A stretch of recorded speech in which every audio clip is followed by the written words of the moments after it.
আজ ৩০ মে বাংলাদেশ জাতীয়তাবাদী দল বিএনপির প্রতিষ্ঠাতা সাবেক প্রেসিডেন্ট এবং বহুদলীয় গণতন্ত্রের পুনঃপ্রবর্তক জিয়াউর রহমানের ৪৩তম শাহাদাত বার্ষিকী। ১৯৮১ সালের এই দিবাগত রাতে চট্টগ্রাম সার্কিট হাউসে একদল বিপথগামী সৈনিকের হাতে তিনি শাহাদাত বরণ করেন।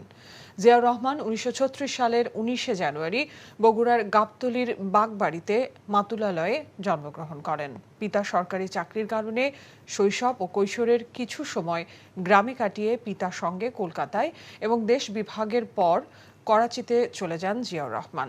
শিক্ষাজীবন শেষে ১৯৫৩ সালে পাকিস্তান মিলিটারি একাডেমি কাকুলে অফিসার ক্যাডেট হিসেবে ভর্তি হন।